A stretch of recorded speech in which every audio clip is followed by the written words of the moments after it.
कर्नाटक का हिजाब विवाद अभी ठंडा नहीं पड़ा है कि राज्य की बीजेपी सरकार के एक और फरमान ने दूसरे विवाद को जन्म दे दिया है और अब एक बार फिर कर्नाटक की बॉम्बे सरकार विपक्ष के निशाने पर आ गई है।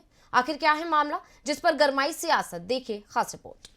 कर्नाटक में अगले साल विधानसभा चुनाव होने हैं। ऐसे में राज्य की सियासत गरमाई हुई है और विपक्ष जमकर बीजेपी सरकार की घेराबंदी कर रहा है।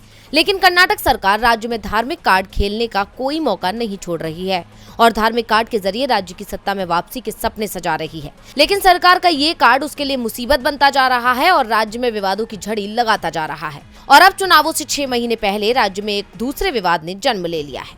दरअसल राज्य सरकार ने विवेका योजना के तहत राज्य भर में शुरू की जा रही 10,000 कक्षाओं को भगवा रंग में रंगने का फैसला किया है।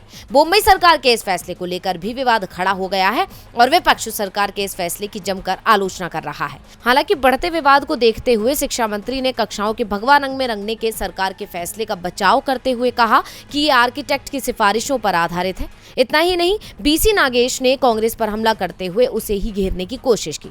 उन्होंने कहा कि कुछ लोगों को भगवा से एलर्जी है, यहाँ तक कि उनके झंडे में भी भगवा है। उन्होंने इसे क्यों रखा है, उसे भी हटा दे और इसे पूरी तरह से हरा कर दे। लेकिन कर्नाटक में लगातार हो रहे शिक्षा के भगवाकरण से सरकार की मुश्किलें बढ़ना तय है, क्योंकि इसी के चलते शुरू हुआ हिजाब विवाद अभी तक राज्य में गरमाया हुआ है और मामला अभी सुप्रीम कोर्ट में पेंडिंग है। ऐसे में शिक्षा के भगवाकरण का एक और मामला सामने आना कर्नाटक की बीजेपी सरकार की मानसिकता को उजागर करता है। लेकिन देखना होगा कि धार्मिक कार्ड खेलने में लगी बीजेपी सरकार को इससे फायदा मिल पाता है या नहीं। डीवी लाइव की रिपोर्ट।